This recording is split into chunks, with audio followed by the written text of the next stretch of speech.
What's going on, CGers? I'm your host, Aaron Lloyd, and before we get into our next talented, moving, spectacular guest, I want to encourage you, yes you, to like, share, subscribe, tell people about this podcast that will be inspired, motivated, educated, and all of that. If you've been rocking with me this long, I appreciate you, and if you're just joining, welcome. My next guest, you have most recently seen in Manuel Miranda's In the Heights.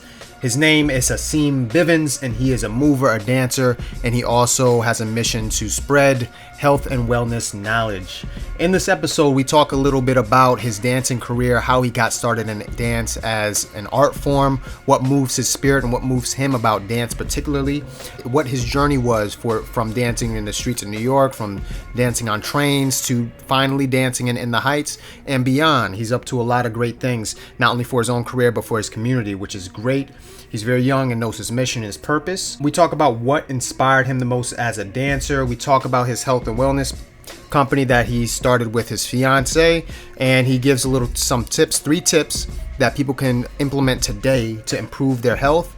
And I encourage you to look into his company if you do want to engage in some healthier habits and if you are interested in health and wellness. Be sure to check him out on Instagram, his health and wellness platform, and if you have not seen In the Heights yet, I encourage you to check that out. People spoke life into him in the beginning of his career. He's going to talk about a downturn in his career and how he turned that around, and I hope that you are inspired by that story and that he can speak some life into you.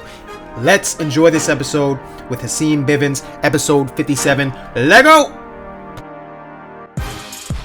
What's going on, CGers? I have Haseem Bivens on with me. What is going on, Haseem? Calling in from Los Angeles, LA. Yes, sir. Yes, sir. Haseem Bivins here, also known as Gorilla Sage. I'm from New York, but I recently moved out here to Cali. I'm saying so. I hear that. Making things happen. You have a huge project that's out right now, playing nationwide, probably going to be international soon. You're a part of history, but we're going to table that. We're going to come back to that. And I want to ask, what's your earliest memory of dancing? Watching acting European tour videotapes from the VHS store with my grandma, like at 5 years old, 6 years old. We lived down in Virginia on a dirt road for a little bit when my grandma was still here, and she was a big MJ fan, so she put me on. And I loved MJ as a kid, loved MJ coming up, and like he's probably my first reference of like dance greatness as a kid. Yeah. Do you like Chris Brown too? Because I hear that Chris Brown really loved MJ too. He kind of like got his moves from MJ too. Yeah, I mean, we all have to. It's kind of, I'm a ball player too, so I do like a little bit of basketball referencing like Michael Jordan and LeBron type of situation. So you're not gonna get another Michael Jordan, but we should appreciate our LeBrons, the ones who are doing it right now. So when I was coming up, I wasn't too big of a Chris Brown fan because we got too much comparisons. The thing, I actually was a crumper back when I first started, so that was his style as well. And then over the years, I feel like he's kind of got into his own little pocket and he does his thing. Mm-hmm. But you're not touching Mike, man. I feel that. It's too big shoes to fill, I feel that. Yeah. Icon. So why dance? Why is dance important to you, do you think? It's the only thing that I can get up and do every day and not get bored. Art in general is one of those things because I also went to school. That's how I met Will. I went to school to be an actor at first, and I was street dancing. I don't have any technical training in the studio. I came up in the street dance battle culture in Brooklyn. But dance always just spoke to me. Like even when I wanted to be an actor, I thought I just wanted to like dance in the background first. But I realized that my voice can command attention and has power too. So just like self-expression and just finding out what you want to say through art is, I think, why. Yeah, that's why I chose it. It's like gives you all the freedom to say what you want, be who you want, and create what you want. So I love that. And to kind of, I guess a sub question to that is so MJ inspires you. What inspires you most about dance? Are you inspired by the movement of nature? Are you inspired by the movement of life? What inspires you about movement and dance? I can honestly get inspiration from anything. As far as dance though, it's just like there's so like the body is limitless. You know what I'm saying? Like there's so many things that are being discovered, styles, ways of moving, ways to hit the music, ways to tell stories with our bodies. That just makes it seem as if we haven't even scratched the surface on like telling stories through movement. And yeah, it excites me. It excites me a lot. the room for growth, you know. Yeah. Yeah.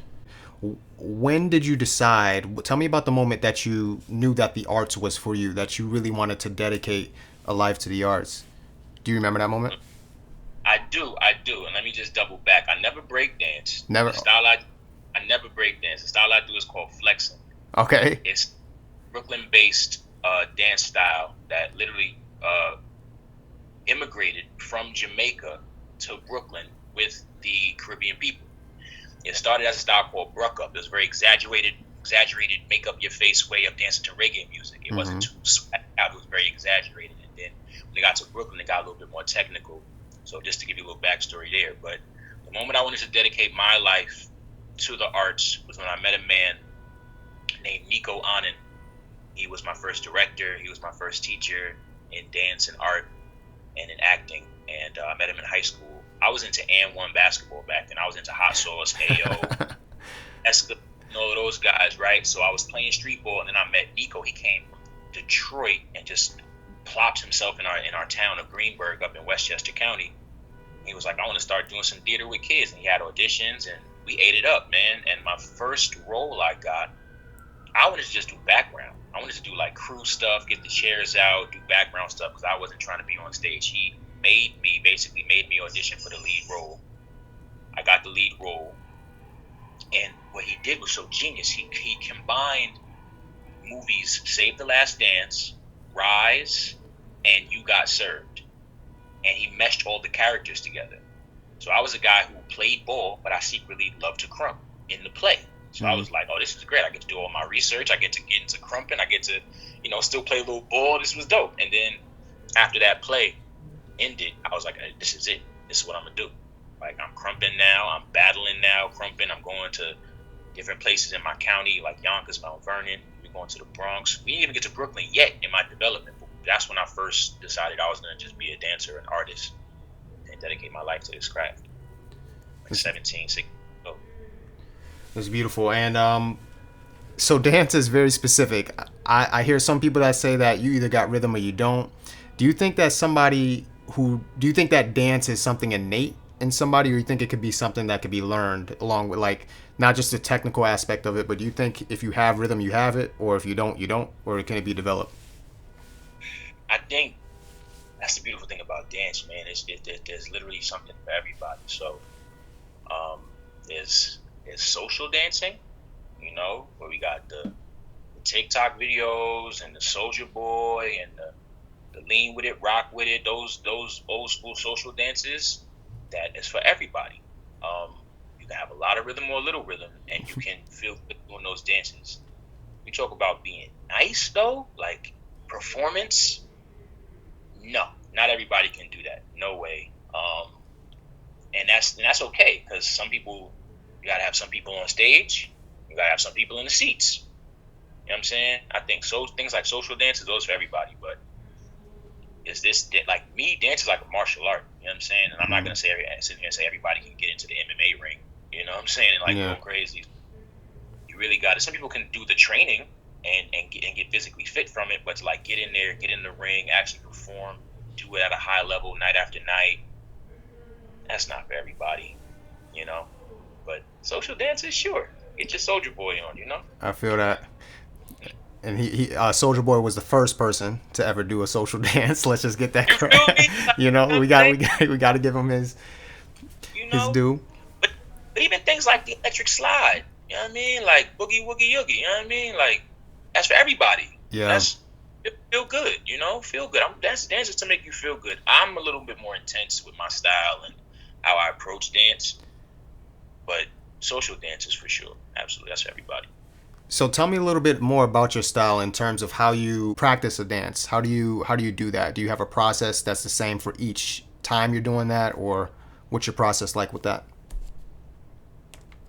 If I'm if I'm a natural freestyle artist. So like if somebody says just go, I go. That's what I train myself to do, to tap into a feeling or a character or what I want to tell somebody off rip. So I practice that. If I'm making a piece in a show or I'm choreographing with my partner, my fiance, my business partner, we like to focus on what we want to say first, how we want what the mood or the feeling we want to convey first, and let that fill the movement.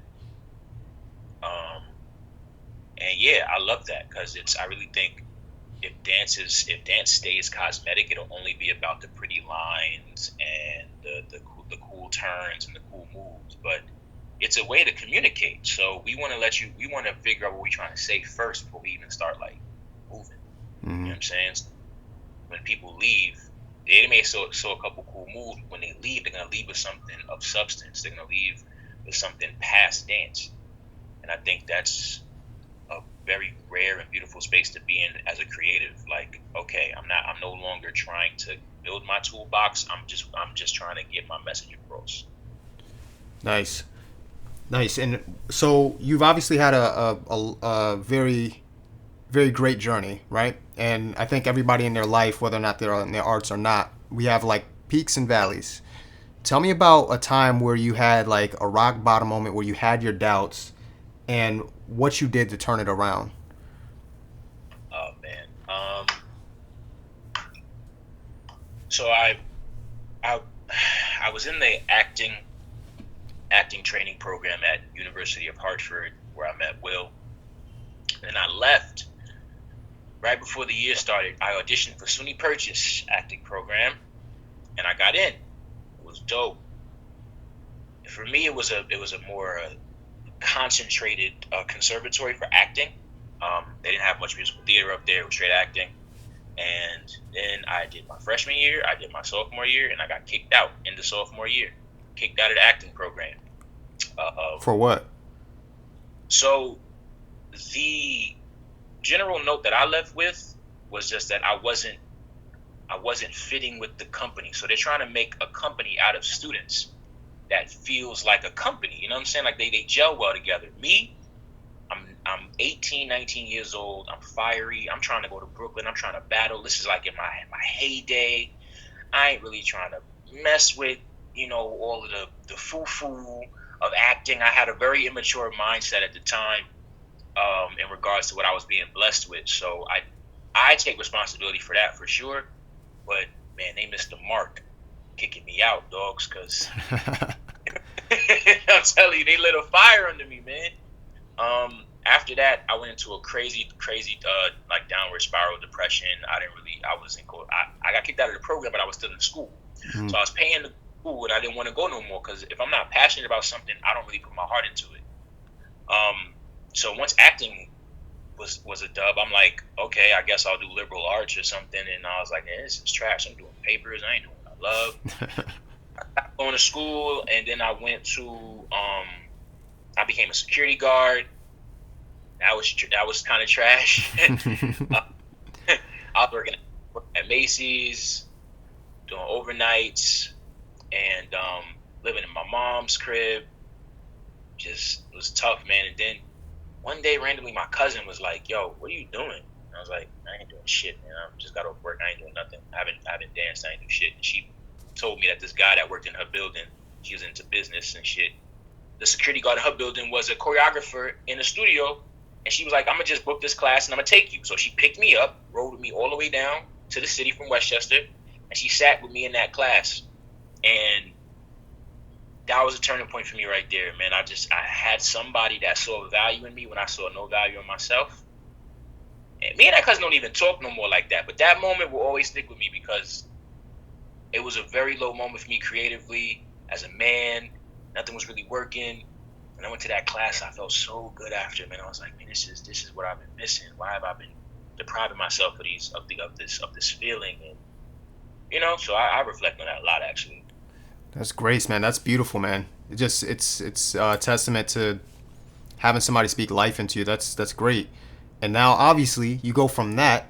Tell me how In the Heights came into your life. In the Heights, man. So like I said, I'm from Westchester, so I'm working as a hall monitor and a dance teacher, saving up to move to Brooklyn because I love Brooklyn so much. I love Brooklyn. So I'm doing great things in my town. Though. I'm teaching, working as a hall monitor, teaching dance after school.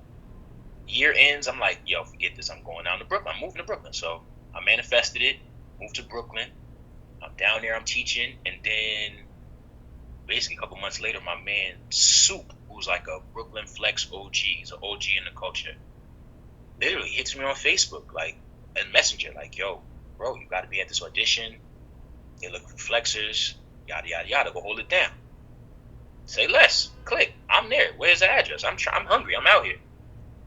When I went there, man, it was everybody, like every nice dude from the culture and every like nice break dancers, nice voguers, nice flexers, bone breakers, nice. Everybody was just nice there. We all knew each other, of course, because the dance community is small when you're good. And then, man, the audition process was like a video game, bro. Like, literally, I lie to you not. Y'all remember, like, you stand 10 people, you say what you represent, they play that music, and you gotta go. You gotta go off. And I'll never forget going off, and the lead choreographer, Chris Scott, because I was the last one to go in my group, I went crazy, and he called me to the table and said, yo, Soup sent you, didn't he? Wow. And I was like, yeah. And I dapped up Chris, and that was it. I had to do one more audition. I had to do some salsa choreography, which I'm not good at. Thank the universe, thank the creator that some amazingly talented salsa dancer needed a partner, and I had no partner, so I raised my hand on day 2, and she literally schooled me throughout the whole audition. 2 weeks later, I get the email, you cast. That's awesome. Was Lynn in the room too, or was it just the choreographers? Lynn didn't come until I didn't see Lynn until we were in like rehearsal mode, like after the audition. So the first rehearsal Lynn was in, that's when you had all the HBO Max cameras there trying to get the beginning footage of how it starts and shit. And then Lynn really was ODing on set. Like we had to sing the lyrics and shit. He would just pop up and throw his arm around somebody and start singing with us and shit. You know what I mean? Like it was a very fun family vibe throughout the rehearsal process and shooting. Man, it was crazy. It was so like a family. It was ridiculous. I was gonna ask you about that too at the rehearsal. I was wondering like if it was just your booked, you show up on set on the day, but they did give you a rehearsal period. How long? That rehearsal, oh man! So the rehearsals was like they had your whole day for one. They had you for the whole day, and it was probably a couple weeks. So they have so many dance numbers. You're not in every dance number. Right. Certain dance numbers have certain days and certain times to be working.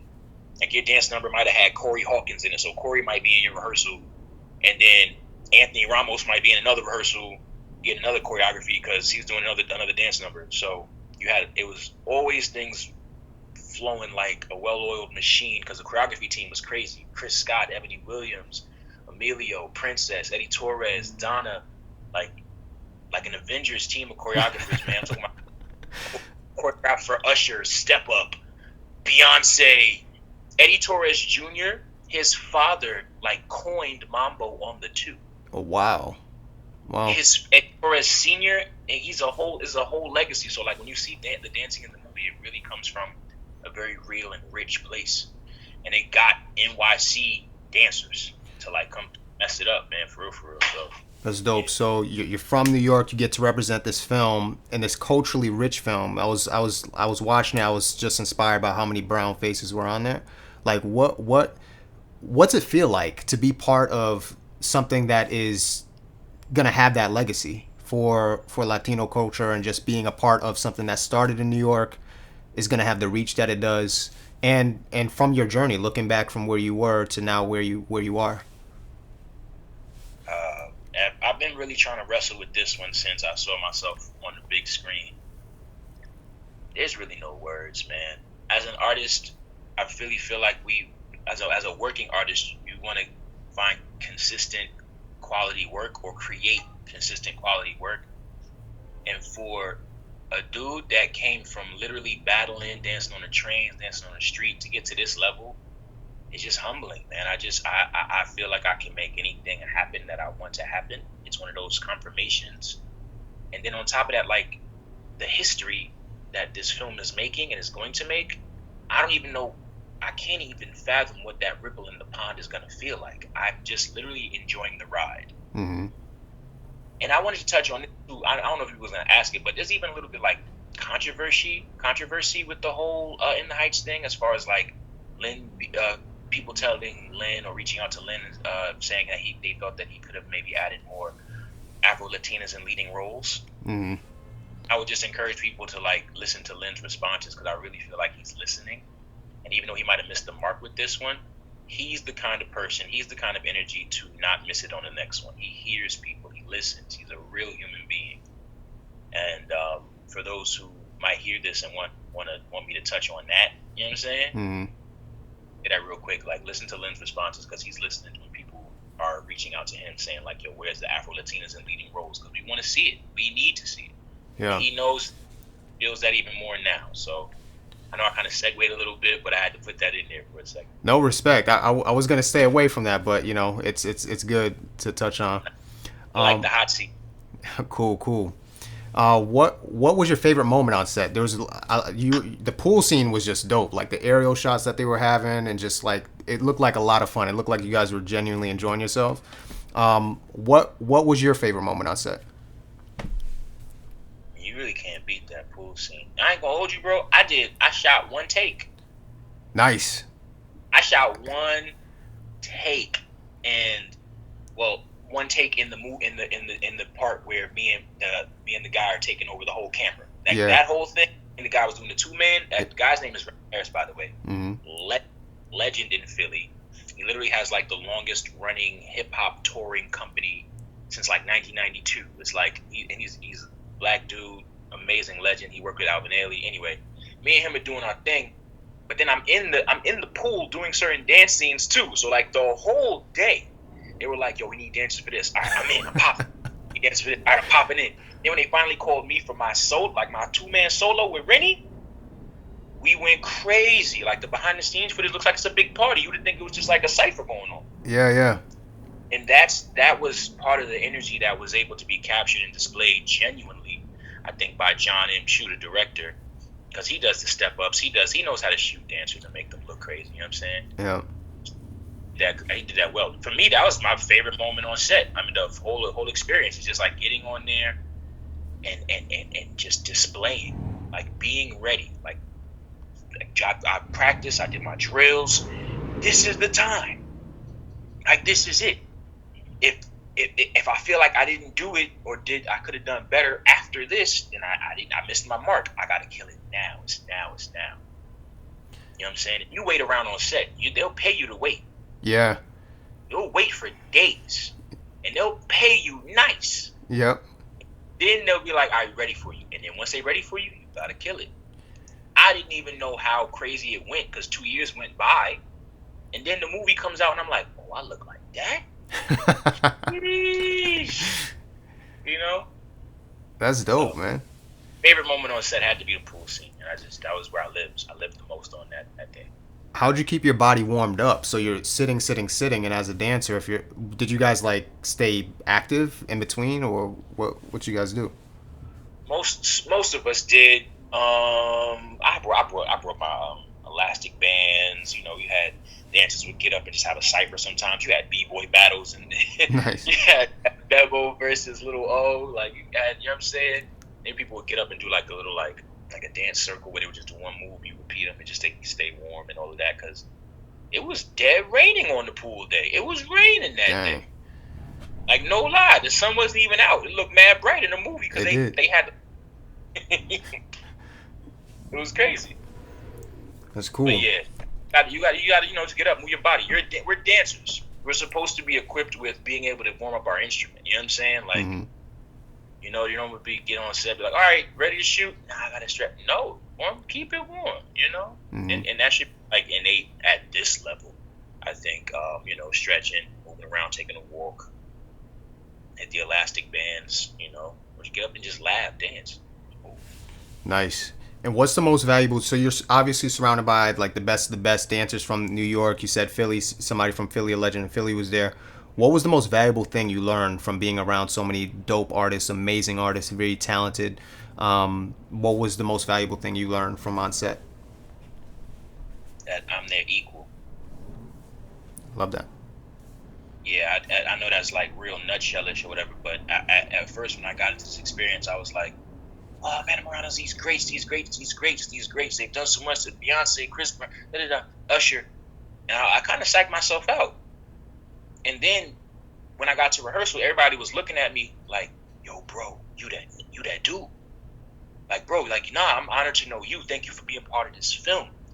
And then at the end of it, I realized like I helped make In the Heights look dope. So the greatest thing I took away was the fact that I'm their equal. Like I don't have to feel like I'm below anybody. And self-worth is big for me. Mm-hmm. You know, knowing your worth and knowing what work you put in, and I have to tell myself that all the time. Like you're their equal. You're not below nobody, bro. Like I they love it. cast you nothing. Like you deliver something that really can't be found in a lot of places. So that's value. Beautiful. And you have obviously you mentioned your fiance earlier, and you guys are really big into health and fitness. You guys really kind of have a movement for. Well, why don't you talk about what your mission is and what your health company is and wellness? Absolutely. Thank you. Our company is Blakh Love Arts LLC. It started as an arts company. We we met, me and my fiance, Crystal Bates, we met in a dance company in New York, and we both left and decided to do our own thing. We were vibing, we were making some things happen and feeling connected, so we left. This was before we were like fiancés and stuff. And we were really trying to figure out what we wanted to say as artists. And being being a black man, and being a black woman is very important to us. You know what I'm saying? We wear that with pride, and we want our brothers and sisters to do the same. So Blakh Love came to be a way to galvanize that, a way to do art. You know what I'm saying? So we made a production. We made a 2-person, hour-long production, and we sold out a theater in New York City, I believe 2 years ago, October 19th. Like right after I was done shooting, we started doing the show. Nice. Like, I was like, right after In the Heights was done, I'm like, what to do? Other people would be like, oh, what to do now? Gig, gig, gig. No, I'm gonna go own something. I'm gonna go make this thing. And we sold out that theater. It was crazy. And then we opened up for Black Choreographers Festival in Oakland. We took it from NY to Oakland. We toured, and then when the pandemic hit, we were like, what do we do? My mom caught COVID. Dang. You feel me? And I've always been a vegan, health purist, all of that stuff. So I'm like, okay, you caught COVID, time to detox. You feel me? Get these this black seed, this sea moss. We don't do the fear thing. We don't do the fear monger thing over here. Mm-hmm. So we set her up with a care package. 2 weeks later, she's good. Nice. So I'm like, me and Crystal was like, yo, why don't we do this? Why don't we just like, because we lived conveniently close to an herbal store right there in Brooklyn, so we can take people's orders, and we were doing that. That's what we did. Blakh Love holistic care packages. Boom, we back out there now. So pandemic, we sent care packages to about 30 states nationwide. Nice. Yeah, it's crazy. It just was innate, and we felt like we were doing another part of the work we didn't realize that we were called for. And then it became a thing, man. We just care packages, bro. We have a smoothie tutorial, how we implement our herbs on YouTube. We have the YouTube page, Blakh Love Arts. We have an Instagram, Blakh Love, BLAKHLOVE. The K is for Crystal, the H is for Haseem. Mm-hmm.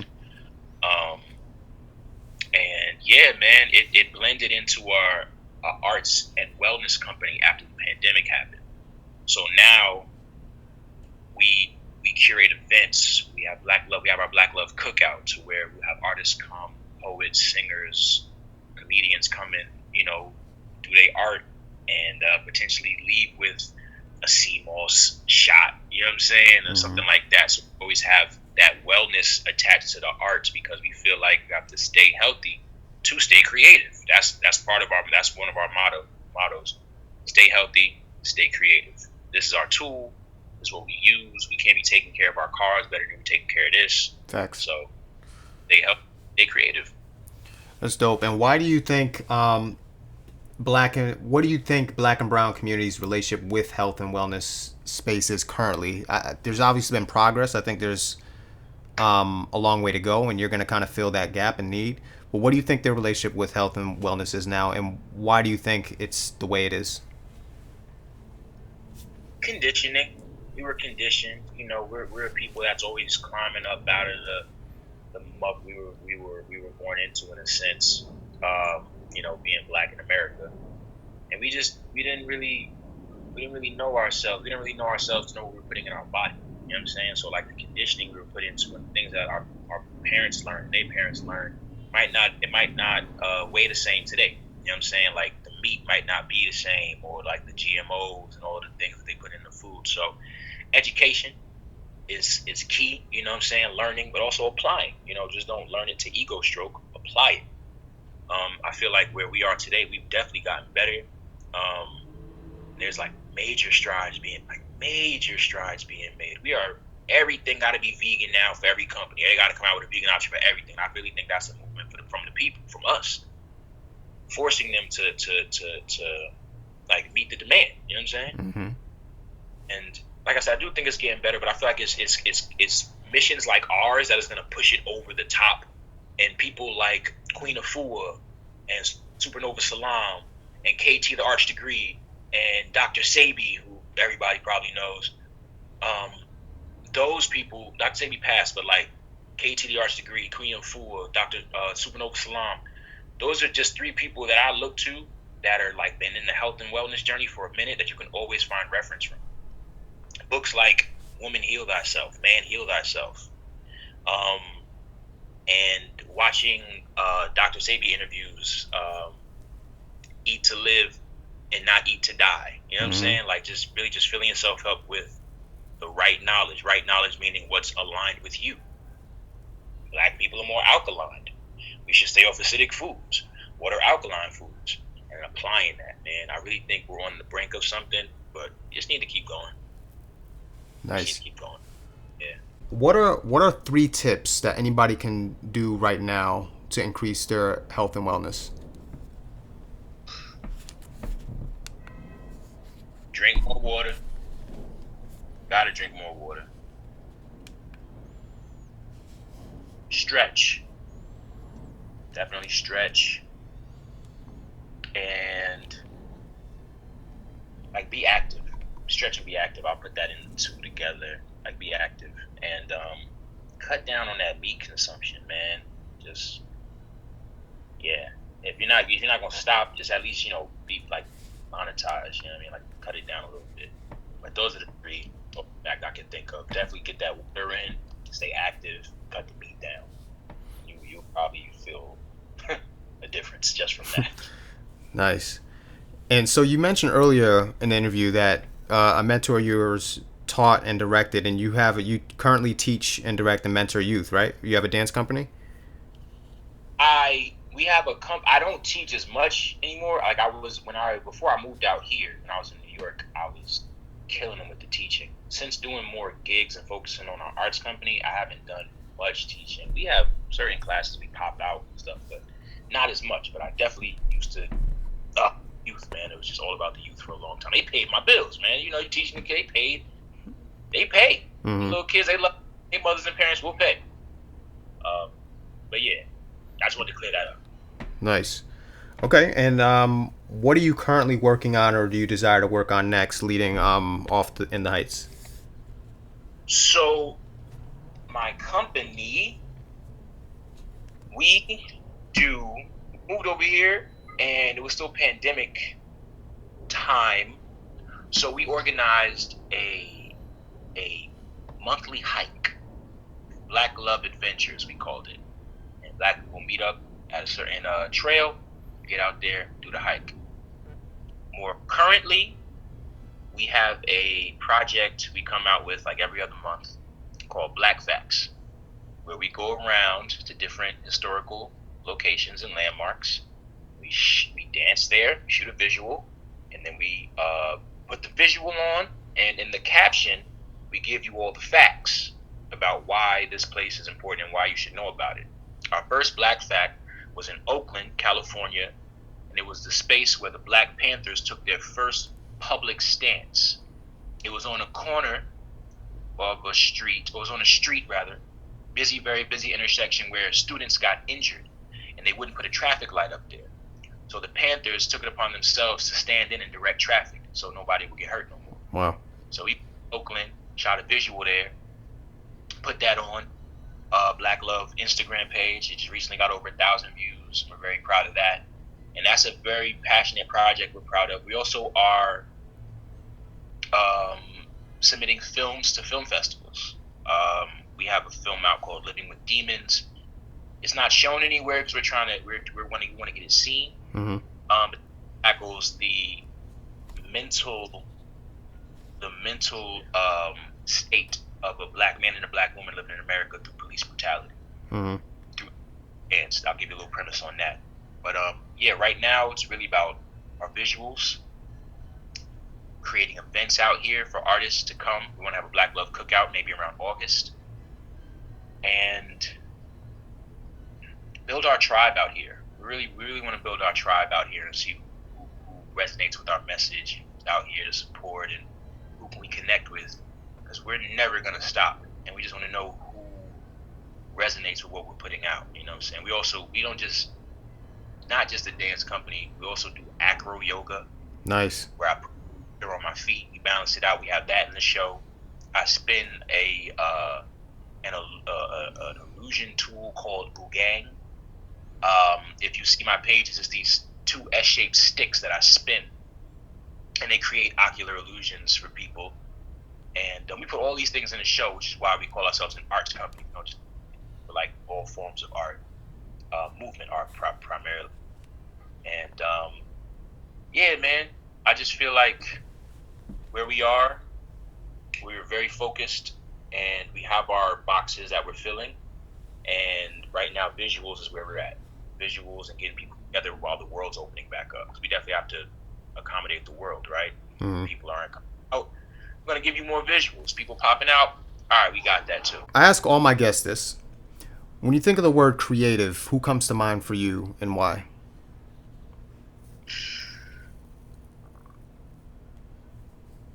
Probably my director, Nico. Yeah, I was trying to think of another person, but I was like, he said first. I'm like, my director, Nico. Nico can make you feel creative if you ain't creative. Like, wow. That's how much he literally altered my whole existence. Like, I was really into And1, bro. Like, I had every And1 mixtape in the world, and Nico, just by being himself and me wanting to be around that energy, he was like, oh, nah, you gonna dance, you gonna act. I already see it in you. You have something. Even if you don't see it in yourself, he'll pour into you ridiculously, like creatively. It'll make you think like, damn, why didn't I think of that? Damn, I could still do it, right? Okay, yeah. And it'll just pour into you. Mm. Very, very, very blessed to have that man in my life. He's the only professional Black working actor that I know in the business that's older than me, that I know personally. That man is literally my artistic father. Like, I wouldn't have been doing any of this shit if it wasn't him. Nice. And how can people connect with you? There's tons of reason why people might want to connect with you. One, on a dance tip, if they want to learn from you there, if they want to support your health and wellness, if they want to purchase some things from you to improve their health and wellness. How do people connect with your personal Instagram or your social, and then your companies as well, and then your arts company? Absolutely. My personal Instagram, and I'm very active on there. You can always hit there. It's gorilla_sage, same spelling, gorilla_sage. My arts company is Blakh Love, BLAKHLOVE, and you just type that in on Instagram, will come right up. Email, I work best with my company email, blakhlove.com. I'm sorry, that's the website. Sorry about that.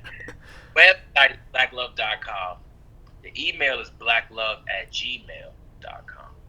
So we definitely have a website where all of our visuals up there too, and things that we've done, our tours, parts of our shows and things. So those are the best ways to get in touch with me. Beautiful. Haseem Bivens, it's been a pleasure having you on. I'm inspired by your journey, and this is just the beginning for you.